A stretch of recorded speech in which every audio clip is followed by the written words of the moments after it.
d'adoption. À savoir ici, justement, on se retrouve à se demander non seulement quand est-ce qu'il a été adopté, mais on va aussi observer les aboutissants et tenants de sa signification. Donc, ses couleurs, comment est-ce qu'il est utilisé. Donc, tout ça, en fait, va se représenter à savoir, justement, ses origines et ses significations. Donc, évidemment, les significations changent avec le temps et l'adoption du drapeau du Québec ne veut pas dire qu'on se limite simplement à son symbolisme qui a été représenté dans le temps. On le considère comme le symbole de tous ceux qui se revendiquent québécois. Donc, de là, justement, on va éviter toute confusion par rapport justement à sa signification, mais dans l'heure actuelle, tous ceux qui choisissent d'être québécois, en fait, c'est aussi leur drapeau. Donc, on ne posera pas de questions sur des complications puis des détails s'enfarger dans les fleurs du tapis. Donc, ceci étant dit, on va se retrouver justement avec quoi? Tout simplement une explication de comment et du pourquoi il a vu le jour. Et comme je le disais au préalable, j'ai eu quand même pas mal de lectures sur le sujet pour me rendre compte finalement que cette adoption-là s'est faite avec plusieurs histoires, anecdotes et tout ça. Donc, j'en reparlerai avec la section quand on va se rendre au gouvernement qui a adopté le drapeau. Donc, j'en rentrerai pas dans les détails, mais juste pour indiquer au moins qu'est-ce qu'il y en est, étant donné qu'on a quand même plusieurs informations de base.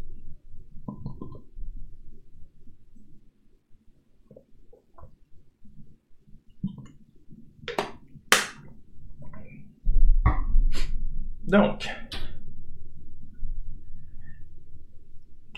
tout d'abord, évidemment, comme je le disais, on est à quel âge a le drapeau aujourd'hui? Donc, finalement, plus de se répondre à savoir depuis quand il a été adopté. Donc, dans les choix de réponse, on avait les questions suivantes, à savoir, jamais, début de la colonisation française, 1948, 1937, je voulais dire 1837, donc, petite erreur de frappe, je m'en excuse, et finalement, 1848. Donc, on a déjà une réponse. Évidemment, je me doute bien que c'est Nappy. Puis moi, j'ai le goût de voter aussi. Donc, en fait, finalement, la résultante étant assez simple de ce côté-là, toutes les bonnes réponses, dans le sens que c'est 1948 qui voit l'adoption de drapeau au Québec. Donc, j'aurais aimé ça qu'il y ait plus de monde qui soit là pour voter, mais bon, on peut pas tout avoir dans la vie.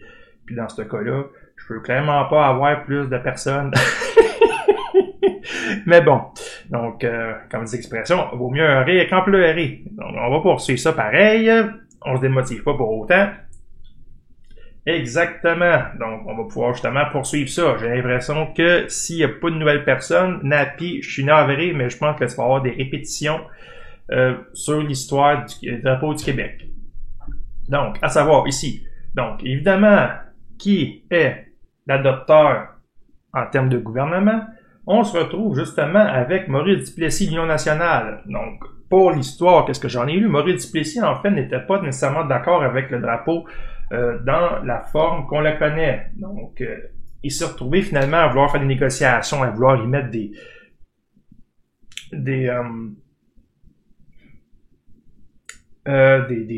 mettre une couronne, des choses comme ça, donc des armoiries anglaises, des conneries de même. En fait, c'est parce qu'il avait peur d'avoir des problèmes avec le côté anglophone.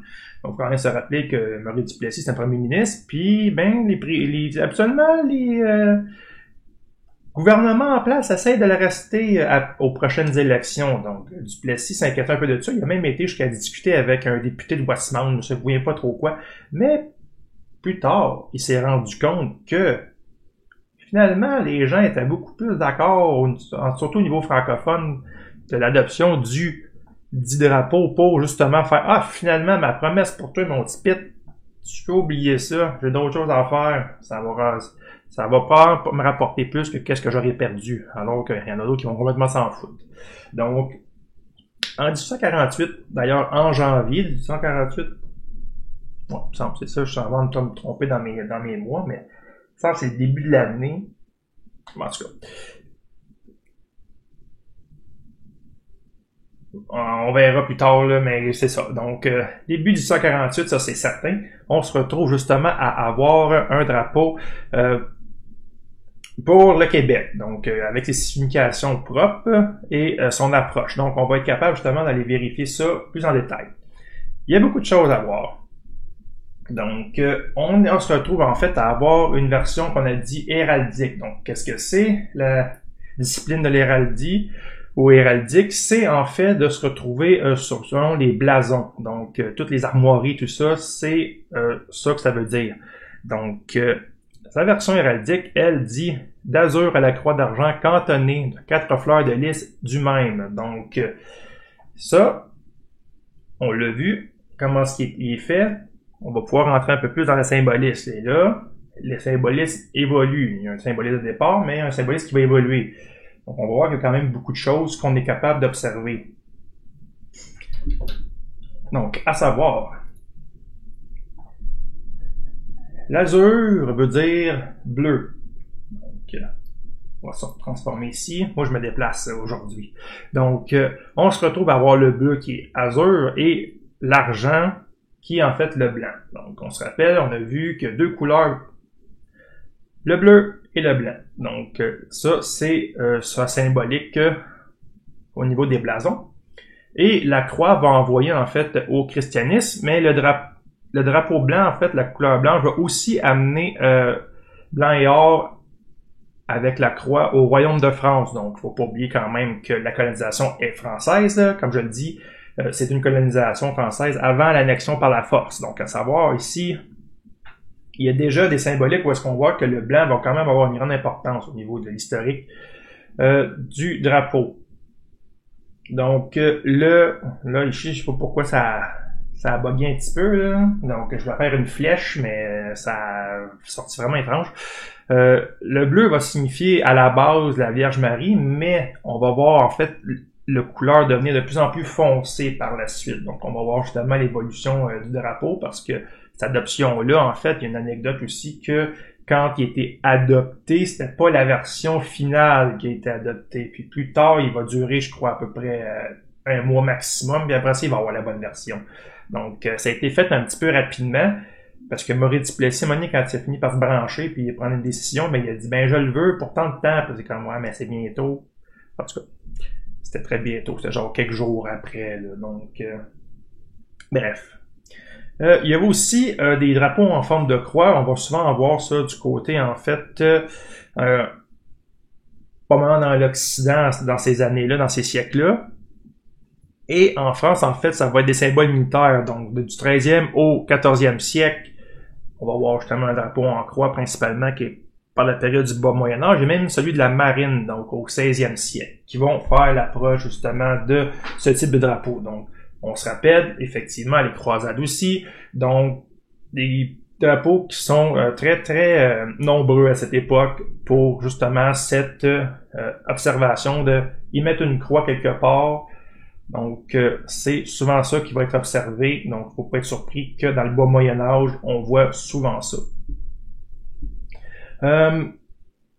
On a aussi, en fait, le lys. Donc, les petits bouts blancs, là. Donc, on voit les 4, là. Ça, c'est la fleur de lys qui est justement officiellement utilisée en France comme symbole royal au cours du 12e siècle. Donc, au 12e siècle, tous les rois vont avoir la fleur de lys comme symbole dans leurs armoiries.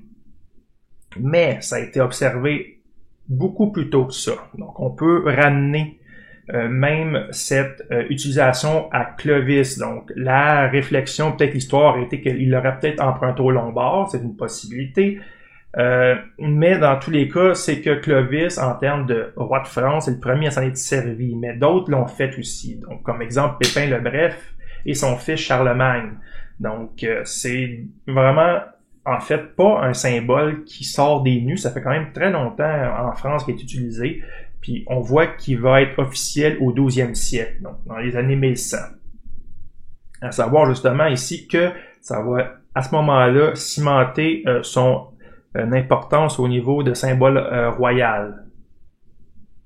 Il y a aussi le fait qu'on a non seulement une fleur de lys, mais qu'elle est blanche. Donc, à l'inverse, en fait, de une dynastie déjà utilisée. Ici, la couleur blanche va signifier celle du catholicisme, certes, mais aussi celle de la dynastie qui va fonder la colonie, donc à savoir la dynastie des Bourbons. Donc ça, pour l'histoire, c'est Henri IV, le premier des Bourbons. On va se retrouver justement avec un changement de gouvernement pour X raisons pendant les guerres religieuses. Donc ça, c'est peut-être un sujet qu'on parlera dans une autre capsule historique. Mais ici, on se rend compte justement que c'est la couleur blanche utilisée par la dynastie des Bourbons, à l'inverse du lys d'or qui, elle, est utilisée par les Capétiens directs. Donc, avant ça, puis là, on parle de avant les Valois, parce qu'au niveau des dynasties françaises, rapidement, on a Capétien direct avec Hugues Capet qui est élu roi de France par les autres nobles.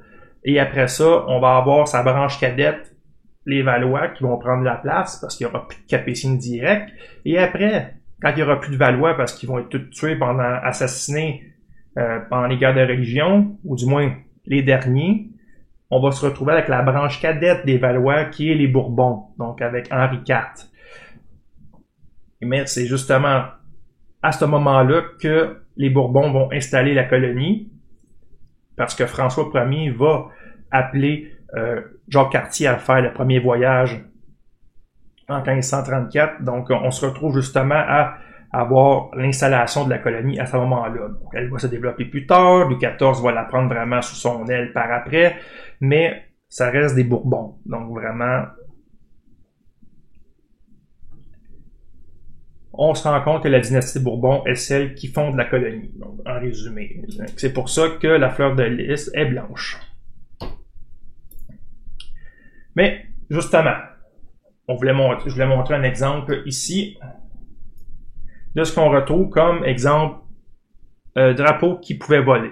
Donc, on a ici un drapeau militaire du Bois Moyen-Âge en France, et c'est le pavillon de la Croix-Blanche de Saint-Michel. Donc, on va quand même le voir flotter souvent dans la colonie, sans considérer juste le drapeau royal de la France, avec par exemple, le blason de Louis XIV. Comme je vous dis, c'est Louis XIV qui a décidé d'en faire un domaine royal, ce qui fait que à cette période, il va aussi avoir les étendards de la France qui vont flotter en Nouvelle-France, et on va le voir aussi avec les gouverneurs locaux, donc ces choses-là. Donc, il va y avoir quand même quelques drapeaux qui vont flotter, mais on voit déjà qu'il y a une inspiration déjà à la base du drapeau pendant cette période-là.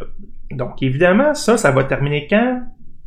En 1763. Donc, parce que là, la France va perdre la colonie à cause de Louis XV qui a préféré garder les Antilles versus sa colonie avec sa population quand même de haut rang.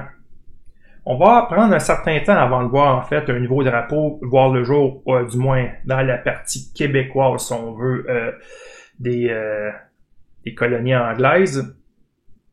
À savoir que on va voir l'apparition dit tricolore patriote. Donc, j'irai pas dans la signification de qu'est-ce qu'il veut dire. D'ailleurs, ça pourrait être un bon sujet de discussion quand on va parler des patriotes. Mais on se retrouve justement avec un drapeau qui va pas avoir une longue durée, parce qu'on sait que les révoltes, malheureusement, ne fonctionneront pas. Ne fonctionneront pas pour plusieurs raisons qu'on pourra parler. Mais ça va devenir rapidement un symbole détesté par les Anglais, parce qu'il représente pour eux la Révolution. Donc, c'est certain que quand tu as des servants de messe, puis tu as des sujets que tu as annexés, tu veux clairement les garder. Donc, ce drapeau-là devient sensiblement non désiré par les Anglais et le pouvoir anglais, ce qui fait qu'on va le voir rapidement perdre de la force et de l'influence, mais on va le voir revenir dans les années plus récentes avec les manifestations à la Saint-Jean ou à la fête nationale. Donc on le revoit, mais maintenant en plus il est ajouté par le symbole du patriote, donc le vieux patriote avec la pipe qui marche avec son fusil.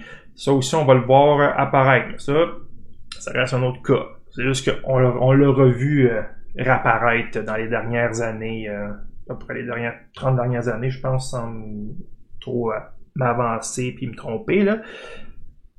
Mais grosso modo. Donc, après ça, on va voir en fait la bannière de Carillon. La bannière de Carillon, en fait, c'est que elle est inspirée au moment où est-ce que Louis-Joseph de Montcalm a emporté la bataille de Carillon. Avant, c'était un ancien endroit aux États-Unis, qui a été une victoire militaire éclatante au niveau du général français, puis des combats des miliciens, des armées françaises qui étaient avec lui, puis des Premières Nations. On pourrait en parler, c'est vraiment un fait d'armes quand même incroyable. Une armée anglaise s'est faite démolir. Donc, Raymond Villeneuve a été ramener ça à l'ordre du jour. Donc, merci Napi pour la précision. On se rend compte justement que ce carillon-là va être quand même là assez longtemps. Donc, il est inspiré de cette bataille-là, justement, qui était une victoire de la Nouvelle-France éclatante. Et puis, ça va rester justement longtemps. Donc, on a évidemment, c'est le carillon de Sacré-Cœur, parce que là, on voit justement le cœur avec la petite croix et tout ça. Donc, qui du carillon va transformer un peu le carillon du Sacré-Cœur. Donc, on voit ici un peu l'inspiration. On commence déjà à voir un peu le drapeau du Québec actuel commencer à se dessiner. Comme je vous disais, ici, on avait l'élément plus religieux avec le bleu de Marie, la Vierge Marie. Mais, comme on peut le voir, avec celui actuel, c'est beaucoup plus pâle.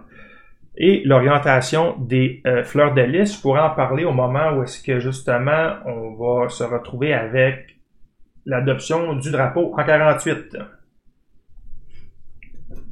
Donc, ça ici c'est la transformation, le carillon moderne. Donc comme on peut voir ici, c'est vraiment le changement de couleur principal et on enlève le secteur ici Sacré-Cœur. Donc on est rendu avec un carillon moderne où est-ce que le bleu, comme vous voyez, est déjà plus foncé. Mais en plus de ça, on enlève le cœur. Une grosse symbolique religieuse est tassée de ce côté-là. Donc, c'est plus du Sacré-Cœur. C'est vraiment plus une représentation générale. Et là, on va se retrouver justement, on voit l'année de fin, 1948. Donc, l'adoption du drapeau officiellement par le gouvernement. Oups, comme on peut voir, c'est la même affaire. Comme je vous disais, ils l'ont fait rapidement. Donc, ils ont pris ça. Le premier drapeau qui a été hissé officiellement a été celui-là. Donc, on parle du carillon qui était moderne. Donc, le carillon moderne a été hissé le temps de terminer le drapeau du Québec, comme on connaît un peu plus. Mais encore là, il n'a pas fini d'évoluer. Comme on peut voir ici, les fleurs de lys pointent vers le ciel. Ça, c'est Duplessis qui a demandé ça. À savoir, justement, il dit, notre orientation comme gouvernement, c'est religieux. Donc, le côté religieux était beaucoup avec lui. Donc, on pointe vers le ciel. Pas pour rien. Mais on se retrouve avec aussi une couleur encore du bleu plus foncé encore. Donc, on continue à foncer ça avec les années. Là, il va y avoir certains changements qui vont être un peu plus minimes, à savoir au niveau de la fleur de lys. Donc, ici, comme on peut voir dans les années 60, 10 ans plus tard, on se retrouve avec une fleur de lys qui est un peu plus écrasée. Donc, changement qui n'est pas très important, du moins, je n'ai pas trouvé une grande importance à cette petite modification-là. Mais on va voir que dans les années 70, on est un petit peu plus pâle et c'est encore une de nos jours. Donc, la fleur de lys retrouve sensiblement sa taille, mais est un peu plus grand même. Donc, là, maintenant, on se retrouve avec un drapeau du Québec à le fleur d'Elysée qui est actuellement utilisé de nos jours et qui flotte devant tout bâtiments gouvernementaux comme les écoles, les hôpitaux, les bureaux du gouvernement, etc., etc. Donc, c'est principalement ça que les Québécois voient, ou la SAC, la SAQ,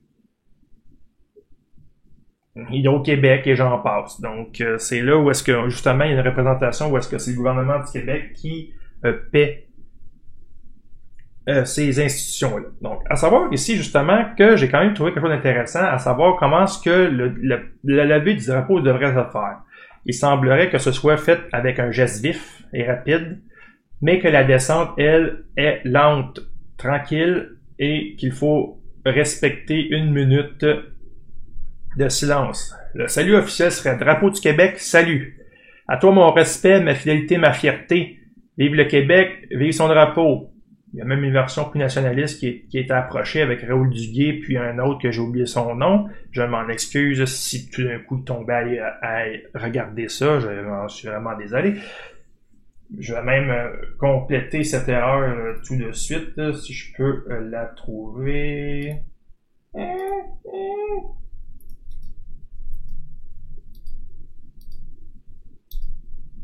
Peux-tu la trouver? Je peux pas. Excuse. C'est pas voulu, monsieur.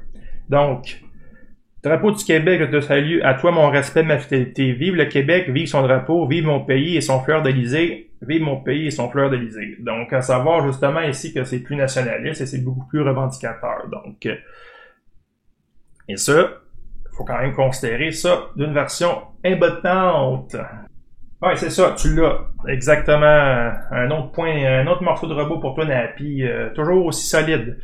Toujours aussi solide. Donc, c'est effectivement Alain Sauvageau de la société Saint-Jean-Baptiste. Donc, société qui a beaucoup fait à ce propos-là. D'ailleurs, cette société ça fait très longtemps qu'elle est là et en plus de ça, a fait d'autres drapeaux et d'autres chansons. Donc, on pourra en reparler ça aussi. Je trouve que c'est assez intéressant de savoir d'où vient le drapeau canadien à la base avant d'être adopté par le Canada. Donc ça pourrait être effectivement quelque chose d'ailleurs que je vais prendre en note.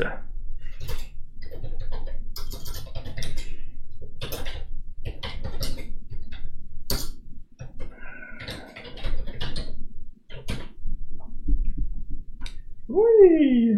Donc, on se retrouve justement devant le fait accompli. On a terminé ça. Donc, je vais faire la finale présentation avant de m'orienter vers quelque chose d'autre, donc probablement un jeu. Mais on va y aller avec justement la fin officielle de la vidéo. Et puis après ça, on va s'orienter, comme je disais, je me répète un peu, je m'excuse, j'ai pas beaucoup dormi cette nuit. Puis on se retrouve justement devant la fin de la capsule. Donc, un gros merci d'avoir été présent, c'était très apprécié.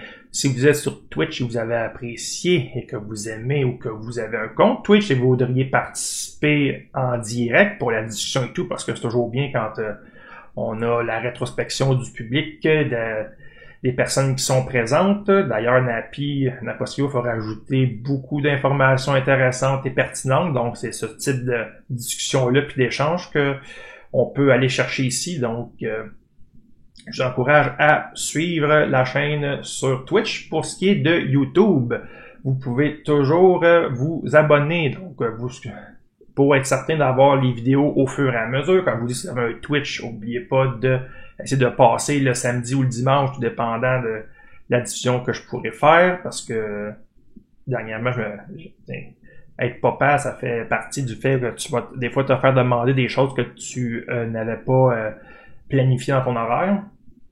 Donc c'est pour ça des fois je dépasse l'heure que je dis, puis ça j'en suis bien désolé, mais il faut faire avec. Et puis c'est ça. Donc si vous êtes sur YouTube et vous aimez ça, commentez, vous pouvez donner d'autres idées, vous pouvez rajouter d'autres informations, vous pouvez aimer la vidéo aussi, et tous ces genres de choses-là qui montrent que justement le travail puis le temps que je prends est apprécié. Donc sur ce, je vais vous souhaiter une bonne semaine, parce qu'on va se revoir la semaine prochaine, donc encore que je travaille sur mes sujets. On verra bien ce que c'est parce que je me suis pas encore arrêté là-dessus. Quand j'ai moins de temps, il faut que j'y aille sur des choses que je connais un peu plus puis que je peux étoffer. Je pensais en connaître plus que ça du drapeau du Québec pour me rendre compte finalement que j'en ai appris beaucoup. Donc, on se retrouve justement la semaine prochaine. Et puis, je vais essayer de ne pas avoir trop de surprises de ce côté-là, mais on fait avec comme on veut. Donc, au revoir, à la prochaine pour la prochaine capsule.